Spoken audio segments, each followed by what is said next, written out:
one of my patients said, well, what happens with that prefrontal region and the amygdala? I said, well, it secretes an inhibitory neurotransmitter. He said, what's the name of it? And I said, GABA, gamma aminobutyric acid. He said, oh, GABA goo, you know. And it actually wasn't Jonathan, but it was someone else, I believe. But I might be mixing up my confidential cases.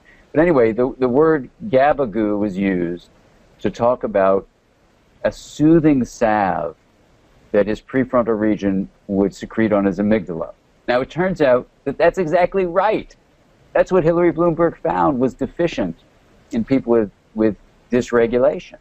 So let's not use the word bipolar. Let's use it swinging dysregulation. So then the thing is, can you do anything with your mind to grow perhaps genetically deficient GABA or other inhibitory neurotransmitter fibers from the prefrontal region to the amygdala? And I say yes.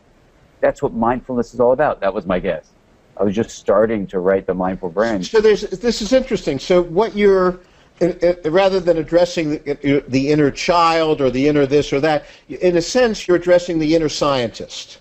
And this. Well, no, I'm addressing his brain and saying, hey, Jonathan, I'm going to empower you. Yeah.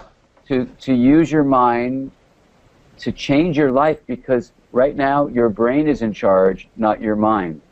I'm going to empower you, your mind, to actually get your brain through the power of the scientific information and through some practices that I'm going to teach you. So it's striking because you're using a somewhat elevated level of language. You're using somewhat technical terms, but you're finding that you can join with your and I would imagine your own enthusiasm and your oft-noted ability, your proficiency in being able to communicate these ideas to people in a way that's inspiring and intriguing to them.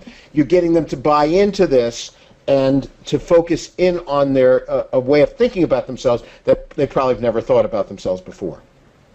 That's absolutely right. And to not do it in a, I mean, I know you said the inner scientist. Yeah, I'm exaggerating for effect, I understand. Yeah, I don't expect at all people to have my own scientific curiosity or anything, but I want them to be scientifically informed.